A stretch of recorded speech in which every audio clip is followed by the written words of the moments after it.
que você tá achando do governo Lula nesse um mês aí? Eu sei que não dá pra avaliar porra nenhuma, mas que tu tá achando? É um desastre trem, né? O governo Lula é um desastre trem. Você acha que vai ter uma depressão econômica nos próximos anos? Não, eu acho que isso é uma boa pergunta, porque assim, o pessoal do mercado financeiro, os meus professores da PUC, assim, essa turma, os grandes economistas que achavam que iam ter Henrique Meirelles no Banco Central, assim, no Ministério da Fazenda, terminaram com Haddad e Simone Simone, né? Tebet, né? Simone Establishment, Ah, esse é melhor ainda. acabaram levando o gato por lebre. A turma que achava que ia levar picanha e cervejinha tá levando picanha mais cara, desemprego, cerveja mais cara. Então, assim, as expectativas estão sendo frustradas. Por outro lado, e eu quero ser o advogado do diabo aqui, no caso o diabo Lula, metaforicamente apenas falando, Vai saber. mas a economia brasileira, economia não é macroeconomia, economia é microeconomia. O que significa isso? O que rege principalmente a economia são as transações que as pessoas fazem. E o empresariado brasileiro ele é muito resiliente. O governo precisa atrapalhar muito para que o brasileiro não empreenda, para que o empresariado não vá adiante. Para que, por exemplo, você ter o Tarcísio, um baita governador em São Paulo. São Paulo é 40% do PIB brasileiro quase. É um efeito, porra, substituindo aquelas bostas que São Paulo estava tendo. Cara, é um efeito positivo gigantesco. Então, você vai ter agora no mundo, com a disruptura da produção alimentícia da Ucrânia, né? Porque é uma história complicada, mas eu vou tentar explicar de forma bem resumida. A Rússia tem liberado a Ucrânia para exportar a comida, mas é a comida que a Ucrânia já tinha produzido. O próximo ciclo de produção alimentar do mundo não vai ter um dos maiores produtores de grãos do mundo, os maiores produtores de comida do mundo, com a sua capacidade completa, de forma que a comida vai faltar comida no mundo. Um dos países que tem condições de suprir boa parte disso é o Brasil. Então, o agro brasileiro tem tudo para bombar. Tem tudo para o Brasil viver um boom de agro de novo. Uhum. Tem Então, vivido, né? Tem crescido muito. tem, e pode crescer mais. Sim. Então você tem, assim, algumas. O fato do Bolsonaro ter conseguido garantir venda de fertilizantes e tudo mais. Então, assim, você tem uma possibilidade de algum crescimento econômico que independe das cagadas do governo federal.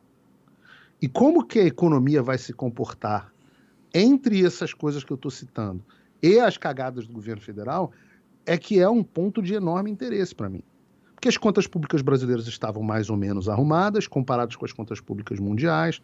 O Brasil fez grandes reformas importantes durante o governo Bolsonaro e o governo Temer. Essas reformas vão ter o efeito agora. Para o PT desfazer, é rápido, mas não é uma coisa de um dia para o outro. A velocidade com que o PT... Que eles vão cagar a economia, vão, tá? Não é uma questão de ser, é uma questão de quando. Eu acredito nisso também. Mas a velocidade com a qual eles vão cagar a economia, na minha opinião, é um dos grandes determinantes para aqueles choques que eu te falei que podem acontecer que desestabilizem esse regime atual. Uhum. O que eu quero dizer com isso? Quero dizer se nesse ano ou no ano que vem nós começarmos a ter resultados econômicos negativos, esses choques entre essa elite empresarial e o PT, e a elite global, e o Alexandre de Moraes, e o grupo de interesses ambiental, esses choques, eles tendem a ocorrer mais depressa.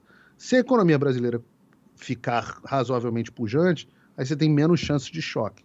Ah, com certeza, eu acredito nisso também. O foda é que os dois cenários são ruins, né? Se o Brasil piorar economicamente é ruim, porque vai ter muita gente passando dificuldade, mas se a gente for para um cenário positivo economicamente, o Lula e o PT se mantêm no poder por mais 8 anos, talvez, né? A gente não sabe. 8 anos porque você acha que tem eleição no Brasil. Como eu não acho, eu nem acho que processo que a gente tem no Brasil se assemelhe a nada próximo de eleições, de fato, eu acho que o PT pode ficar no poder indefinidamente. Não o PT, mas a esquerda, o Lula, ou quem quer que seja. É que eu acho que, sinceramente, eu nem acho que é o PT. O PT não é o partido político com mais força no Brasil, na minha opinião. Inclusive, eu acho que o PT Quem é? é a oligarquia internacional.